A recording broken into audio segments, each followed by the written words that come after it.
ফিজিক্সের চ্যাপ্টার 2 গতি, এইটা যদি তুমি তোমার লাইফে কখনো পড়েও না থাকো, আজকে থেকে এই চ্যাপ্টারটা শুরু করতেছো, এরপরও আমি বলবো যে এই চ্যাপ্টারের এমন কোনো কিছু নাই যেটা হচ্ছে কি তুমি বুঝবে না, যদি এই ক্লাসটা তুমি ভালোভাবে শেষ করো।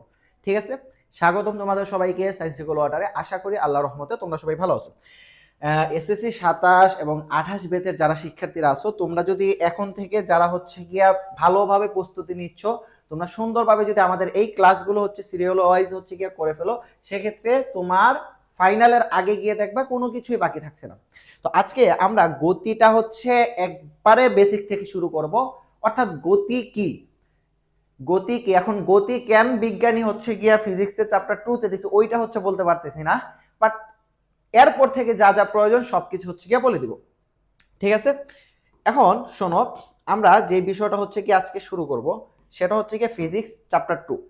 ফিজিক্স চ্যাপ্টার 2 এর মধ্যে তোমার এমন কোনো পরীক্ষা নাই যে এই পরীক্ষায় এই চ্যাপ্টারটা আছে অথচ এই পরীক্ষা থেকে হচ্ছে গিয়ে ইয়া দিবে না, প্রশ্ন দিবে না। এই চ্যাপ্টারটা সব থেকে বেশি গুরুত্বপূর্ণ।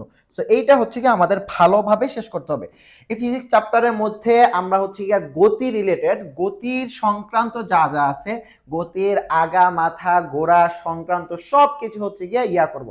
তো আমাদের আজকের ক্লাসটা মোটামুটি বেসিকের উপর থাকবে, অর্থাৎ যেই ক্লাস বিষয়গুলো না জানলে আমরা কখনো গতিতে হচ্ছে গিয়ে ভালোভাবে ইয়া করতে পারবো না, রাজত্ব করতে পারবো না ওই বিষয়গুলা, এবং এইগুলা কিন্তু আবার আমাদের এক্সামেও আসবে, যে এই বিষয়গুলো আজকে পড়াবো। প্রথমতই আমরা হচ্ছে শুরু করি। দেখো,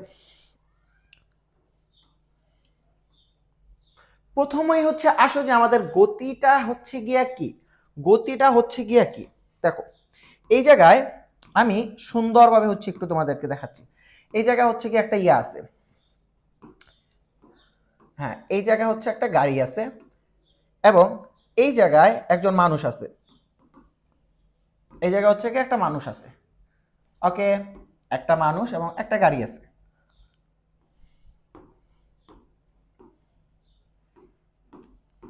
এই মানুষের হচ্ছে গিয়ে পা, ঠিক আছে। এখন সময় কয়টা বাজে দেখো, 12টা বেজে তারপর হচ্ছে গিয়া 49 মিনিট।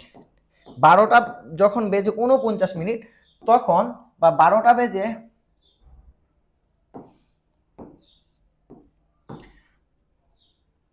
যখন 12টা বেজে 49 মিনিট তখন হচ্ছে এই মানুষটা বা এবং এই গাড়িটা এই জায়গায় 12টা 50-এ, ঠিক মনে করো যে ধরলাম 12টা 50 হয়ে গেছে, 12টা 50-এ ঠিক এরা এই জায়গায়।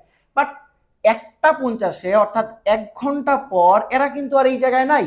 1 ঘন্টা পর আমরা দেখলাম যে কাহিনীটা কি হইলো, গাড়িটা হচ্ছে কি এই জায়গা থেকে এই জায়গায় চলে আসছে আর মানুষটা এই জায়গায় দাঁড়াই আছে। 1টা 50-এ 1 ঘন্টা পর আমরা কি দেখলাম, মানুষটা হচ্ছে এই জায়গায় দাঁড়াই আছে এবং গাড়িটা এই জায়গা থেকে এই জায়গায় চলে আসছে।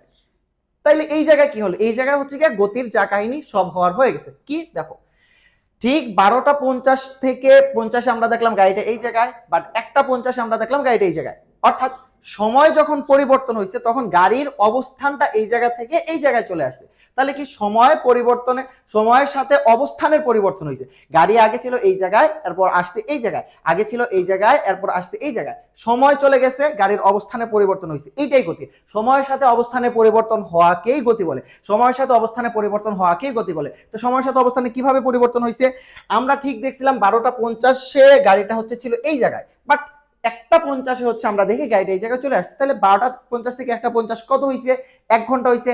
1 ঘন্টা হয়েছে, সময় শেষ হয়ে গেছে, সময় পরিবর্তন হয়ে গেছে। সময় পরিবর্তন হওয়ার সাথে সাথে কোনো বস্তুর অবস্থানেরও যদি পরিবর্তন হয় সেটাকে হচ্ছে কি গতি বলে। মনে করো যে আমি হচ্ছে ঠিক 1টা বাজে এই জায়গায় এবং ঠিক 2টা বাজে হচ্ছে আমি এই জায়গায়, তাহলে সময় চলে গেছে এবং আমার অবস্থানও পরিবর্তন হয়ে গেছে, এর মানে আমার মধ্যে একটা গতি হয়েছে। ঠিক আছে, সংজ্ঞাটা দেখো, সময়ের সাথে অবস্থানের পরিবর্তন হওয়াকে গতি বলে। সময়ের সাথে অবস্থানে পরিবর্তন হওয়াকে, সময়ের সাথে অবস্থানে পরিবর্তন হওয়াকেই গতি বলে। অর্থাৎ সময় এই জায়গায় তুমি একদিন এই জায়গায় ছিল এবং দ্বিতীয় দিন হচ্ছে এই জায়গায় চলে গেছো, সম্পূর্ণ একদিন পর তোমার অবস্থান এই জায়গায়, সময় চলে গেছে অবস্থানও চলে গেছে তোমার, তাহলে এটা তোমার মধ্যে গতি আছে।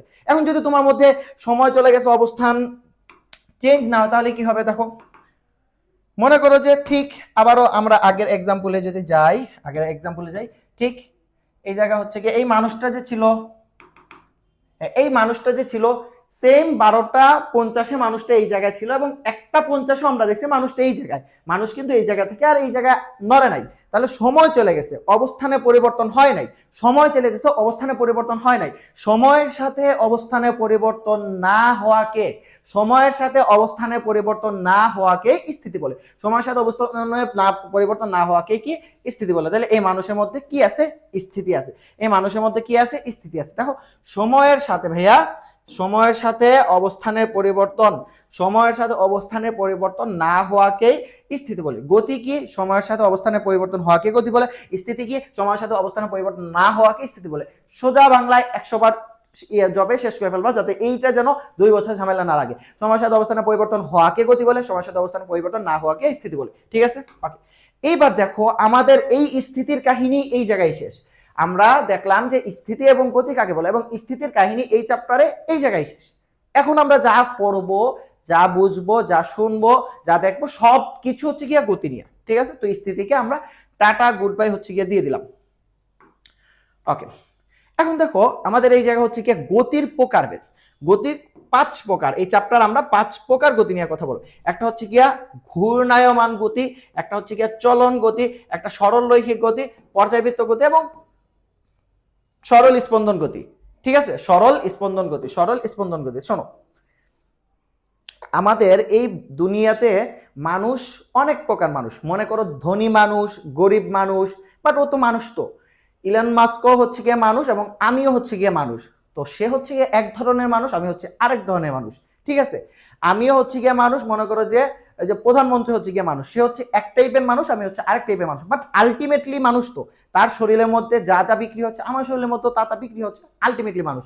ঠিক এই গতির আন্ডারে ঘূর্ণায়মানও এক ধরনের গতি, চলনও হচ্ছে কি এক ধরনের গতি, সরল রৈখিকও এক ধরনের গতি, পর্যায়বৃত্ত এক ধরনের গতি, সরণ হচ্ছে এক ধরনের গতি। মনে করো প্রধানমন্ত্রী সকালে উঠে হচ্ছে কি চিকন চালে ভাত খায়, বাট আমি হচ্ছে কি মোটা চালে ভাত খাই। ঠিক আছে, বাট সেও মানুষ, আমিও মানুষ। ঘূর্ণায়মান মনে করো যে চিকন চালে ভাত খায়, চলন হচ্ছে গিয়া মোটা চালের ভাত খায়। ঠিক আছে, তাহলে বাট সেও গতি, এও গতি।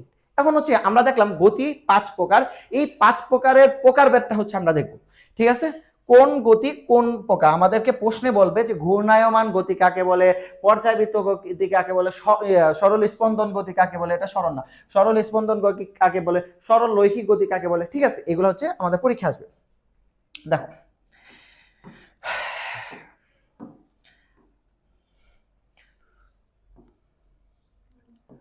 আমরা দেখবো যে ঘূর্ণায়মান গতি কাকে বলে। আমাদের ফ্যানটা যখন আমরা ছাড়ি, ফ্যানটা ছাড়ার পর ফ্যান কি হয়, দেখো ফ্যান হচ্ছে কি এইরকম এইরকম ঘুরতে থাকে, তাই না? ফ্যান হচ্ছে কি এরকম এরকম ঘুরতে থাকে, এরকম এরকম ঘুরতে থাকে। অর্থাৎ ফ্যান কিন্তু ঘুরতে থাকে, তার মাঝখানে কেন্দ্র করে একটা বিন্দুকে কেন্দ্র করে দেন হচ্ছে গিয়ে ঘুরতে থাকে। ঠিক আছে, তো এইটাই হচ্ছে কি আমাদের ঘূর্ণায়মান গতি। অর্থাৎ কোনো একটা বস্তু কোনো কিছুকে কেন্দ্র করে যদি ঘুরতে থাকে তাইলে ঘূর্ণন গতি, আর কোনো কিছু না। কোন একটা বস্তু তুমি মনে করো যে এই জায়গায় হচ্ছে একটা কোনো কিছু বাঁশ বা কোনো কিছু একটা হচ্ছে গিয়া দাঁড়া করার পর এরকম হচ্ছে গিয়া সবগুলা এইরকম হচ্ছে গিয়া ঘুরতেছো বাঁশকে কেন্দ্র করে। ঠিক আছে, তাহলে কোনো একটা বস্তু কোনো একটা কিছুকে কেন্দ্র করে যদি ঘুরতে থাকে তাকে হচ্ছে গিয়া ঘূর্ণায়মান বলে। ঘূর্ণন গতি, ঘূর্ণায়ন খালি শুধু লিখে স্লাইডে লিখে আমাকে হচ্ছে গিয়া ঝামেলা। ঘূর্ণন গতি, ঘূর্ণন গতি কি একটা বস্তু যদি কোন একটা কিছুকে কেন্দ্র করে ঘুরে তাইলে হচ্ছে গিয়ে তাকে ঘূর্ণন গতি বলে। সেট আমাদের হচ্ছে গিয়ে উদাহরণ হিসেবে আমরা রাখতে পারি ফ্যান। চলন গতি কি এবং সরল রৈখিক গতি, পর্যায়বৃত্ত গতি, সরল স্পন্দন গতি, সবগুলো আমরা দেখবো। এই জায়গায় আমরা সরল রৈখিক গতি সব থেকে সহজ, ঘূর্ণন গতি এবং সরল রৈখিক গতি। ঘূর্ণন গতি কোনো একটা কিছুকে কেন্দ্র করে ঘুরতে থাকলে ঘূর্ণন গতি, সরল রৈখিক গতি সরল রেখা বরাবর যদি যায় সেটা হচ্ছে সরল রৈখিক গতি। মনে করো একটা গাড়ি এই জায়গা থেকে, একটা গাড়ি সুন্দরভাবে হচ্ছে গিয়ে এইরকম হচ্ছে এই জায়গা থেকে যাচ্ছে, মনে করো যে যাচ্ছে এই জায়গা থেকে এইরকম হচ্ছে গিয়ে যাচ্ছে, সে সরল রেখা বরাবর যাচ্ছে, এটা হচ্ছে গিয়ে সরল রৈখিক গতি। এখন যদি সে যদি এরকম যেত, এরকম যেত, এরকম যেত, এরকম এরকম এরকম এরকম গেলে হচ্ছে গিয়ে সরল রৈখিক গতি হতো না। তাহলে আমাদের সরল রৈখিক গতির উদাহরণটা কি, যে কোনো বস্তু যদি সরল রেখা বরাবর যায় তাকে হচ্ছে গিয়ে সরল রৈখিক গতি বলে। কোনো বস্তু যদি সরল রেখা বরাবর যায় তাহলে ওই গতিকে হচ্ছে গিয়ে সরল রৈখিক গতি বলে। এবার আসো পর্যায়বৃত্ত গতি, চলন গতি এবং সরল স্পন্দন গতি। পর্যায়বৃত্ত গতি, চলন গতি এবং সরল স্পন্দন গতি। এখন চলন গতিটা আমরা যদি একটু দেখি, হাই হাই হাই ভিতরে সব দেখা যায়। চলন গতিটা যদি আমরা দেখি সেটা হবে কি চলন গতি। চলন গতি হচ্ছে দেখো, চলন গতি বলছে যে কোনো বস্তুর গতি যদি এমন হয়, কোনো বস্তুর গতি যদি এমন হয় যে বস্তুর সকল কণা একই সময় একই দিক অতিক্রম করে, সকল কণা একই সময় একই দিকে, সকল কণা বস্তুর সকল কণা একই সময় একই দিকে, আমি বলতেছি একই সময় একই দিকে, একই দিক, এক কথায় হচ্ছে গিয়া আমাদের চলন গতি আছে না, চলন গতি হচ্ছে আমাদেরকে কি বলছে আলাদাভাবে স্পেসিফিক ভাবে আলাদা করে বলে দিছে যে ভাই দেখো চলন ইজ দ্য স্পেশাল গতি। সে নিজে নিজের প্রশংসা করতেছে যে আমি হচ্ছে স্পেশাল গতি, আমার ক্ষেত্রে তোমার দুইটা জিনিস ফিক্সড রাখতেই হবে, একটা হচ্ছে গিয়া সময়ের এবং আরেকটা হচ্ছে গিয়া দিক।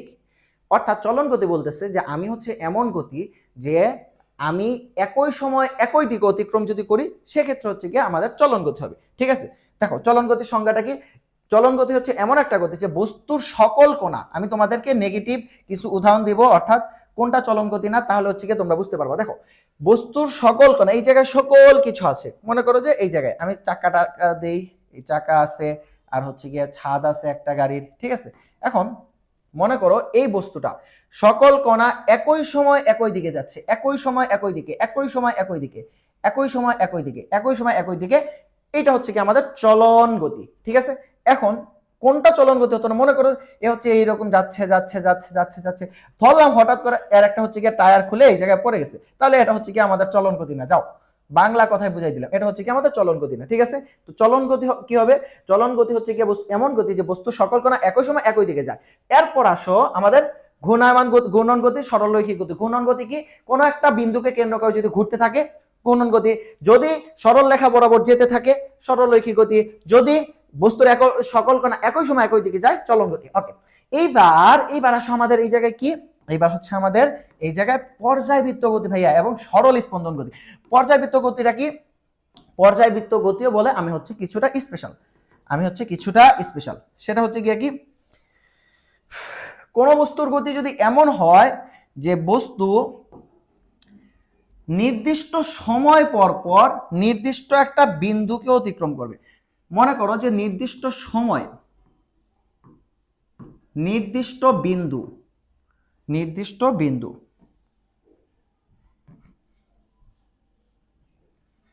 নির্দিষ্ট সময় বিন্দু, দেখো কোন বস্তুর গতি যদি এমন হয় যে বস্তু নির্দিষ্ট সময় পর পর নির্দিষ্ট একটা বিন্দুকে অতিক্রম করে, আমাদের এক্সাম্পল হিসেবে আমাদের সুন্দর একটা এক্সাম্পল সেটা হচ্ছে কি আমাদের ঘড়ি, ঘড়ির কাঁটার মধ্যে এই জায়গায় থাকে কি 12, তো এই 12টা ঘড়ির যে সেকেন্ডের কাঁটাটা এ হচ্ছে ঘুরতে ঘুরতে ঘুরতে ঘুরতে এই জায়গায় যখন আসলো, মনে করে এই জায়গা থেকে ও হচ্ছে যাত্রা শুরু করলো এবং ঠিক 12 ঘন্টা পর সে কি করবে, এই রকম ঘুরে 12 ঘন্টা পর নির্দিষ্ট সময় পর পর নির্দিষ্ট এই বিন্দুটাকে অতিক্রম করবে। নির্দিষ্ট সময় পর পর নির্দিষ্ট একটা বিন্দুকে অতিক্রম করলে সেটা হচ্ছে পর্যায়বৃত্ত গতি। ঘড়ির কাঁটার গতি হচ্ছে কি পর্যায়বৃত্ত গতি। কোন বস্তুর গতি যদি এমন হয় যে বস্তু নির্দিষ্ট সময় পর পর নির্দিষ্ট একটা বিন্দুকে অতিক্রম করে, এই বিন্দু থেকে এ যদি যাত্রা শুরু করে ঠিক আবার এই বিন্দুতে আসতে তার 12 ঘন্টা লাগবে, অর্থাৎ নির্দিষ্ট সময় লাগবে, এবং নির্দিষ্ট সময় পর পর নির্দিষ্ট এই বিন্দুকে অতিক্রম করবে। এ কিন্তু 12টা 5 মিনিট পরে এই বিন্দুকে অতিক্রম করবে না। তো কোন বস্তুর গতি যদি এমন হয় যে নির্দিষ্ট সময় পর পর নির্দিষ্ট একটা বস্তুকে অতিক্রম করে তাহলে সেটা হচ্ছে কি আমাদের পর্যায়বৃত্ত গতি। সেটা কি, সেটা হচ্ছে আমাদের পর্যায়বৃত্ত গতি। এবং এই জায়গায় যেটা আছে সেটা হচ্ছে কি সরল স্পন্দন গতি, সরল স্পন্দন গতি। ঠিক আছে, মনে করো আমি হচ্ছে সরল স্পন্দন গতিটা তোমাদেরকে একটু ভালোভাবে হচ্ছে একটু বুঝাই। আমি একটা কাজ করতেছি, এই কাজটা হচ্ছে আমার পর্যায়কাল। মনে করো যে আমি হচ্ছে একটু তোমাদেরকে বুঝাই, আমার কাজটা এখন শুরু, আমি 1 স্টেপ হাঁটলাম, 2 স্টেপ হাঁটলাম, আবার হচ্ছে আমি 1 স্টেপ হাঁটলাম, 2 স্টেপ হাঁটলাম, আমি মোট কয় স্টেপ হাঁটলাম, 4 স্টেপ হাঁটলাম, এবং এই যে 4 স্টেপে যতটুকু সময় লাগছে এটা হচ্ছে কি আমার পর্যায়কাল। 4 স্টেপে যতটুকু সময় লাগছে এটা হচ্ছে কি আমার পর্যায়কাল। একইভাবে আমরা যখন দোলনায় দুল খাই না, আমরা দোলনায় দুল খাই না, মনে করো এই জায়গা হচ্ছে গিয়ে দোলনা, তাহলে এই দোলনাটা প্রথম হচ্ছে গিয়ে পিছনে আসে, তারপর মনে করো যে পিছনে 2 স্টেপ আসলো, সে পিছনে 2 স্টেপ আসলো, তারপর হচ্ছে আবার এই জায়গায় সামনে 2 স্টেপ গেল।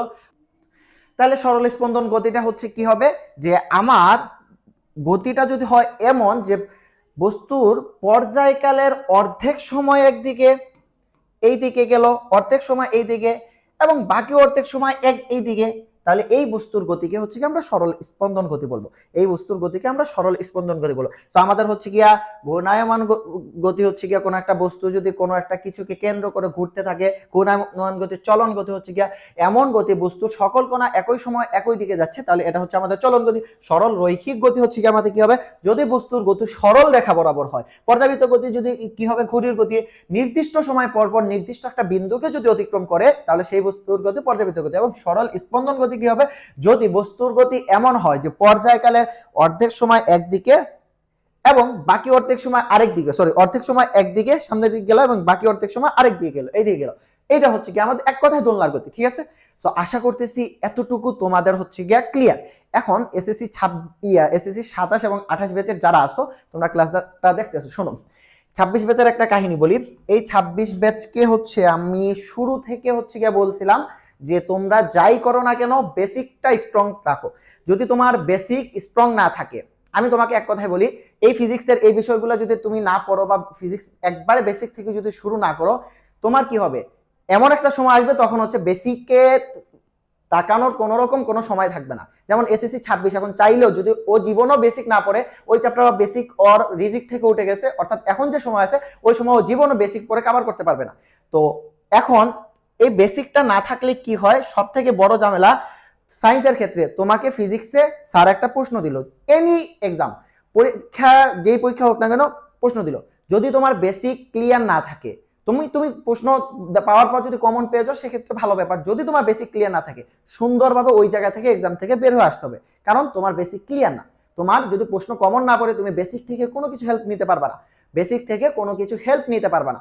তো এখন হচ্ছে গিয়া সায়েন্সের যে সাবজেক্ট, সায়েন্সের সাবজেক্টগুলা হচ্ছে এমন একটা সাবজেক্ট, এই ইয়াতে কোনো টিচার হচ্ছে গিয়া একবারে এক কথায় বলতে পারবে না যে আমি যা যা বলবো ওইগুলাই আসবে, এরকমটা হচ্ছে গিয়ে আসলে পসিবল না। কারণ সায়েন্সের প্রশ্নগুলা টপিকগুলা স্পেসিফিক বলা যায় যে এই টপিক থেকে প্রশ্ন আসবে, কোন প্রশ্নটা আসবে ওইটা হচ্ছে গিয়া আসলে সুন্দরভাবে আলাদাভাবে বা একবারে 100 অথেন্টিক বলা যায় না। এজন্য হচ্ছে গিয়া তুমি যদি বেসিকটা ক্লিয়ার রাখো ভালোভাবে, সেক্ষেত্রে কিন্তু তোমাদের এই জায়গা থেকে আর কোনো রকম কোনো ঝামেলা হবে না। সায়েন্সের এসএসসির বেসিক ক্লিয়ার থাকলে এইচএসসি তে গিয়া তুমি অনেক কিছু না পড়েই হচ্ছে গিয়ে পেয়ে যাবে। জাস্ট এই বিষয়টা চিন্তা করে আমরা তোমাদের জন্য ফিজিক্সের বেসিক টু মাস্টার একটা হচ্ছে গিয়ে রাখছি, ফিজিক্স টু মাস্টার কোর্স। এই কোর্সটাতে আমরা সুন্দরভাবে ফিজিক্সের ইচ এন্ড এভরিথিং যা যা আছে তোমাদের ফুল সিলেবাসে সব কয়টা চ্যাপ্টার একবার হচ্ছে বেসিক থেকে শুরু করব, সুন্দরভাবে শেষ করে এই চ্যাপ্টার থেকে তুমি প্রতিটা চ্যাপ্টার হচ্ছে একবার প্রো লেভেল পর্যন্ত নিয়ে যাওয়া হচ্ছে কি আমাদের কাজ। তাছাড়া এই কোর্সের মধ্যে আদার্স যেই বিষয়গুলো আছে সব ক্লিয়ার থাকবে। এই কোর্সে হচ্ছে কি আমরা ফিজিক্সের বিভিন্ন অ্যানিমেশনের মাধ্যমে তোমাদের কঠিন টপিকগুলো হচ্ছে কি একবারে সহজ করে দেব। এবং এই ব্যাচে হচ্ছে গিয়া আমরা জাস্ট লিমিটেড কিছু স্টুডেন্ট নিব। আমাদের ক্লাসগুলো হচ্ছে কি আমাদের ওয়েবসাইটে এবং আমাদের হচ্ছে পার্সোনাল অ্যাপে থাকবে। যদি তোমার মোবাইলের ভিতর হচ্ছে গিয়ে নেগেটিভিটি থাকে, মোবাইল ধরলে তোমার রিলসের অ্যাট্রাকশন বা অন্যান্য কিছু চলে আসে, তুমি জাস্ট আমাদের অ্যাপটা ডাউনলোড দিয়ে সব কিছু হচ্ছে গিয়া আনইনস্টল করে দিতে পারো। এইটা হচ্ছে কি সুযোগ আছে। আমাদের এই ব্যাচের কোর্স ফিটা হচ্ছে গিয়া ফিজিক্স ইচ এন্ড এভরিথিং আমরা সব কিছু ক্লিয়ার করে দিব। এই ব্যাচের কোর্স ফিটা হচ্ছে 1250 টাকা, 1250 টাকা। বাট প্রথম হচ্ছে গিয়া 30 জনের জন্য আমাদের এই ব্যাচের কোর্স ফিটা থাকবে হচ্ছে গিয়া 999 টাকা, 999। প্রথম হচ্ছে 30 জনের জন্য এই ব্যাচের কোর্স ফিটা হচ্ছে আমাদের 999 টাকা, 999 টাকা। সো এইটাতে ভর্তি হবা কিভাবে, সুন্দরভাবে এই নাম্বার যেটা আছে এটা হচ্ছে গিয়ে তুমি বিকাশ, নগদ বা রকেটের মাধ্যমে 999 টাকা সেন্ড মানি করবা, অথবা দোকান থেকে করলে তুমি ক্যাশ ইন করবা। ক্যাশ ইন করার পর তুমি এই নাম্বারে ডিরেক্টলি মেসেজ দিবা, অথবা তুমি এই নাম্বারে সুন্দরভাবে হোয়াটসঅ্যাপে মেসেজ দিবা। এইটা এবং এইটা হচ্ছে গিয়া ফিল আপ করে দিবা। মনে করো তোমার নাম হচ্ছে গিয়া আব্দুল সালাম, তুমি সুন্দরভাবে আব্দুল সালাম দিবা। তুমি ঢাকা বোর্ড থেকে পরীক্ষা দিবে এইটা দিবা। তোমার স্কুল লেখবা হচ্ছে গিয়া ইন্টারন্যাশনাল এই স্কুল, এবং যেই নাম্বারটা থেকে টাকা পাঠাইছো সম্ভব হলে ওই পুরো নাম্বারটা দিবা, 01772123165। এটা তো আমার নাম্বার, বা তুমি হচ্ছে গিয়া 01772 যাই হোক অন্য একটা যেই নাম্বারটা থেকে টাকা পাঠাইছো ওই ফুল নাম্বারটা দেওয়ার ট্রাই করবা। যদি পসিবল না হয় সেক্ষেত্রে হচ্ছে গিয়া লাস্ট দুইটা সংখ্যা বলবা। তোমাকে 6 ঘন্টার মধ্যে হচ্ছে গিয়ে আমাদের অ্যাপের সকল অ্যাক্সেস এবং সবকিছু হচ্ছে গিয়ে দিয়ে দেওয়া হবে। লাইফে এসএসসি একবারই দিবা। তোমার যেন এসএসসি দেওয়ার পর কোনো রকম কোনো ইয়া না থাকে যে জাস্ট আমি ওই কোর্সটা যদি ভর্তি হতাম হয়তো আমার রেজাল্টটা আরো কিছু আপ হতো, আর একটু কিছু ভালো হতো, বা আরো হচ্ছে গিয়ে একটু ইয়া হতো। তো এই টাইপের হচ্ছে কোনো রিগ্রেশন বা রিগ্রেট কোনো কিছু না রেখে আমার মনে হয় যে এখন থেকে শুরু করে দাও। একটা সাবজেক্টের মধ্যে যেই যে চ্যাপ্টারগুলো আছে এই সাবজেক্টটা যদি তুমি হচ্ছে গিয়া অফলাইনে শেষ করতে চাও অনেক টাকা লাগবে, এবং প্রতিদিন হচ্ছে গিয়া কোচিং ধরাইতে হবে এই সেই। তো ওই ক্ষেত্রে এইটা হচ্ছে তোমাদের জন্য বেস্ট। আমাদের এই অ্যাপের অ্যাক্সেসটা হচ্ছে গিয়ে আমি এই জায়গায় ডাউনলোড দিনে দেখাইতে পারতাম। আমাদের অ্যাপে সুন্দরভাবে হচ্ছে গিয়ে আমরা এক্সাম সিস্টেম রাখবো। তুমি এই একটা চ্যাপ্টার শেষ করে এক্সাম দিতে পারবা। একটা থাকবে, অপশন থাকবে সাজেশনের, এবং আরেকটা অপশন থাকবে হচ্ছে গিয়ে এই চ্যাপ্টারে যা যা থিওরি আছে, এবং আরেকটা অপশন থাকবে হচ্ছে গিয়ে এই চ্যাপ্টারে যা যা অ্যানিমেশন ভিডিও আছে। ঠিক আছে, আশা করি তোমার জন্য এটা হচ্ছে গিয়ে বেস্ট একটা হচ্ছে গিয়ে কোর্স হবে। তো আমরা পরবর্তীতে হচ্ছে গিয়ে চলে যাই। দেখো আমাদের এই অধ্যায়ের মধ্যে পরে যে বিষয়টা সেটা হচ্ছে গিয়ে আমাদের ভেক্টর রাশি এবং স্কেলার রাশি। রাশি হচ্ছে গিয়া দুই প্রকার, একটা হচ্ছে গিয়া ভেক্টর রাশি এবং একটা হচ্ছে গিয়া স্কেলার রাশি। একটা হচ্ছে গিয়া ভেক্টর রাশি এবং একটা হচ্ছে গিয়া স্কেলার রাশি। একটা হচ্ছে গিয়া ভেক্টর রাশি, একটা হচ্ছে গিয়া স্কেলার রাশি। ভেক্টর রাশিটা কি এবং স্কেলার রাশিটা কি একটু বুঝতে হবে। দেখো মনে করো তুমি ভেক্টর রাশি এবং স্কেলার রাশি হচ্ছে গিয়া বুঝতে যাচ্ছ। আমি তোমাকে সুন্দর একটা এক্সাম্পল দিয়ে এটা হচ্ছে দেখাই দিচ্ছি, জাস্ট একটু ওয়েট করো। দেখো তো এরপর হচ্ছে আমাদের যে ইয়াটা ছিল ভেক্টর রাশি এবং স্কেলার রাশি। এখন আসলে যে ভেক্টর রাশিটা কি ভাইয়া আর স্কেলার রাশিটা কি, এই জায়গায় আমি তোমাদেরকে একটা কাহিনী যদি একটু শোনাই। দেখো তোমরা যেহেতু শুরু থেকেই পড়াচ্ছি একটু সুন্দরভাবে পড়াই। দেখো এই জায়গা থেকে একটা চোর এই জায়গায় আসলো এবং এই জায়গা থেকে চোরটা এই জায়গায় আসলো। তার দূরত্ব কত ছিল? তার দূরত্ব ছিল হচ্ছে এই জায়গা থেকে এই জায়গায় 70 মিটার এবং এই জায়গা থেকে এই জায়গায় 70 মিটার। এই জায়গায় দুইজন মানুষ দ্বারা ছিল, এই যে দুইজন মানুষ খুবই সুন্দর মানুষ, এবং পুলিশ এই চোর হচ্ছে গিয়ে এই জায়গায় এসে দাঁড়াইলো। ঠিক আছে, এবং পুলিশ হচ্ছে গিয়ে চোরকে ধাওয়া করতেছে। পুলিশ কি করতেছে? চোরকে ধাওয়া করতেছে। এখানে এই জায়গায় পুলিশ আসার পর পুলিশ হচ্ছে এই ব্যক্তিকে জিজ্ঞেস করলো যে তুমি কি একটা চোরকে দেখতে পারছো? প্রথম ব্যক্তিকে জিজ্ঞেস করলো যে তুমি কি একটা চোর দেখতে পারছো? সে বললো হ্যাঁ আমি চোর দেখতে পারছি। তারপর জিজ্ঞেস করলো যে এই জায়গা হচ্ছে কি চোরটা কোন দিকে গেছে, চোরটা কোথায়? পুলিশের কথাটা ছিল চোরটা কোথায়। সে বলল চোর হচ্ছে এই জায়গা থেকে 70 মিটার দূরে। তো পুলিশে বুঝতে পারছে ওর ভিতর ধান্দা বান্দা আছে, ও পুলিশ হচ্ছে গিয়ে ঠুস করে গুলি দিয়ে ওকে হচ্ছে গিয়ে ক্লোজ আপ করে দিছে। ঠিক আছে, ওকে হচ্ছে গিয়ে ক্লোজ আপ করে দিছে। তারপর পুলিশ আসলো রেগে মেগে, এসে একে জিজ্ঞেস করলো যে তুমি কি চোরটা দেখতে পারছো বাবা? ও বললো যে জি স্যার আমি চোরটা দেখতে পারছি। বললো চোরটা কোথায়? বলছে এই দিকে 70 মিটার দূরে গেলে আপনার চোরটাকে পেয়ে যাবেন। ঠিক আছে, এ যে দ্বিতীয় ব্যক্তি যে উত্তরটা দিছে তার উত্তরটা ছিল প্রপারলি, প্রথম ব্যক্তি যে উত্তরটা দিছে তার উত্তর ছিল না, প্রপারলি ছিল না। ঠিক আছে, তাহলে এই যে কিছু কিছু জিনিস আছে বা কিছু কিছু কাহিনী, কিছু কিছু হচ্ছে গিয়া বিষয় প্রকাশ করার জন্য দুইটার বিষয়ের প্রয়োজন হয়। একটা হচ্ছে গিয়ে মানের প্রয়োজন, মনে করো এইদিকে বললো 70 মিটার, একটা হচ্ছে গিয়ে দিকের প্রয়োজন। ঠিক আছে, এইটাই হচ্ছে গিয়ে ভেক্টর রাশি। ভেক্টর রাশি কি? যে রাশিগুলো প্রকাশ করতে হলে মান এবং দিকের প্রয়োজন হয় তাকে হচ্ছে গিয়ে ভেক্টর রাশি বলে। স্কেলার রাশি শুধুমাত্র মানের প্রয়োজন হয়। যে রাশিগুলো প্রকাশ করতে হলে আমি বাজারে গিয়ে 5 কেজি চাল বললেই আমাকে কিন্তু 5 কেজি চাল দিয়ে দিবে। আমাকে বলতে হবে না বাবা বাম সাইডে হচ্ছে গিয়ে 5 কেজি, ডান সাইডে যেন 2 কেজি হয়, বুঝছো?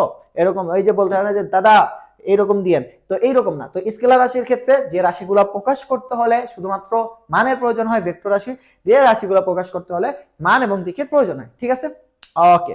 তো আশা করি এই জায়গা থেকে তোমরা হচ্ছে গুরুত্বপূর্ণ যা যা ছিল সবকিছু হচ্ছে গিয়া সুন্দরভাবে হচ্ছে গিয়া ইয়া করে ফেলছি। এবার এই জায়গা থেকে লাস্ট আমাদের হচ্ছে এই টপিকটা হচ্ছে খুবই গুরুত্বপূর্ণ, ত্বরণ কি ভাইয়া এবং মন্দন কি। আমি এই জায়গায় দাঁড়াই আছে, আমার কোনো বেগ নাই, আমার মধ্যে কোনো স্পিড নেই। আমি যখন এই জায়গায় চলতেছি আমার স্পিড বাড়তেছে। সেম আমি বাইক নিয়ে যখন চালাই প্রথম কোনো বেগ থাকে না, আস্তে আস্তে চালাচ্ছি স্পিড বাড়তেছে। ত্বরণ হচ্ছে কোন একটা বস্তুর বা কোন একটা কিছুর যদি স্পিড বাড়ে ওইটাই হচ্ছে কি ত্বরণ। মনে করো আমরা ফ্যান ছাড়লাম, ফ্যান কিন্তু একসাথেই 100% ঘুরে যায় না, 1%, 2%, 10% আস্তে আস্তে গিয়ে খুবই জোরে ঘুরতেছে। তাহলে এই যে ফ্যানে কি স্পিডটা বাড়তেছে, এইটাই হচ্ছে গিয়ে ত্বরণ। বেগ যদি বাড়ে এইটাই এই জায়গায় হচ্ছে গিয়ে ত্বরণ হয়, অর্থাৎ বেগ বৃদ্ধির হারকেই ত্বরণ বলে, বেগ বৃদ্ধির হারকেই ত্বরণ বলে। তাহলে মন্দন কি, বেগ হ্রাসের হারকে মন্দন বলে। অর্থাৎ বেগ যদি কমে, ফ্যান যখন অফ করে দিই, ছাড়া অবস্থা আমরা অফ করে দিই না, আস্তে আস্তে বেগ কমতেছে, বেগ হ্রাসের হারকে মন্দন বলে। মন্দনকে মাইনাসের দ্বারা প্রকাশ করা হয়, ত্বরণকে প্লাসের দ্বারা প্রকাশ করা হয়, প্লাস দিতে হয় না। ত্বরণ মন্দন সহ এই চ্যাপ্টার থেকে যা যা আছে, একটা student as a SSC 27-28 student বা এসএসসি লেভেলে এই চ্যাপ্টারটা প্রথম পড়া কোনো স্টুডেন্টের এই ইনফরমেশন গুলা জানা মানে হচ্ছে কি এই চ্যাপ্টার থেকে 90% হচ্ছে গিয়ে তোমার উইদাউট ম্যাথ, গণিত বাদে অঙ্ক ছাড়া 90% তোমার হচ্ছে গিয়ে ক্লিয়ার। এই চ্যাপ্টার গুলার মধ্যে, এই চ্যাপ্টারের ভিত্তি, এই চ্যাপ্টারের মধ্যে কি কি আছে, চ্যাপ্টারটা কেমন, দেখতে কেমন, শুনতে কেমন, পড়তে কেমন, সবকিছু হচ্ছে গিয়ে তুমি বুঝে যাবা জাস্ট এই ইনফরমেশন গুলো যদি একটু ভালো করে। তো আশা করতেছি তোমরা হচ্ছে সবাই সুন্দরভাবে হচ্ছে গিয়ে ভালোভাবে বুঝছো। এই ক্লাস নোটটা হচ্ছে গিয়ে জমা দিবা ইয়াতে science equal water official Mehrab sir একটা গ্রুপ আছে, ওই গ্রুপে এই ক্লাস নোট যদি সুন্দর হয় অবশ্যই তোমাকে হচ্ছে গিয়ে আমরা কিছু আমাদের পক্ষ থেকে ফ্রি গিফট দিব, একবারে বাসায় পৌঁছে গিয়ে কোনো রকম কোনো টাকার প্রয়োজন হবে না, ঠিক আছে? আশা করতেছি এইটা হচ্ছে গিয়া সুন্দরভাবে ক্লিয়ার। হ্যাঁ, আর আমাদের লাস্টলি যে বিষয়টা আমি তোমাদেরকে বলছিলাম, তোমরা যারা হচ্ছে গিয়ে ভর্তি হবা দ্রুত হচ্ছে গিয়ে ভর্তি হয়ে যাও। আমাদের এই জায়গায় আমরা ব্যাচটা একবারে সুন্দরভাবে শুরু করে দেবো, লাইভ ক্লাস থাকবে। তো মাঝখান থেকে হচ্ছে কোনো কিছুই বুঝবা না, বা মাঝখান থেকে বুঝলে ক্লাস রেকর্ডেড থাকলেও শুরু থেকে কোনো একটা জিনিস শুরু থাকা বা শুরু থেকে থাকাটা হচ্ছে গিয়া খুবই গুরুত্বপূর্ণ, সেক্ষেত্রে তোমার জন্য বেস্ট হবে। তো বেস্ট অফ লাক, আশা করি তোমরা সবাই বুঝতে পারছো। কোনো ঝামেলা থাকলে অবশ্যই কমেন্ট সেকশনে জানাবা। আল্লাহ হাফেজ, আসসালামু আলাইকুম ওয়া রাহমাতুল্লাহি ওয়া বারাকাতুহু।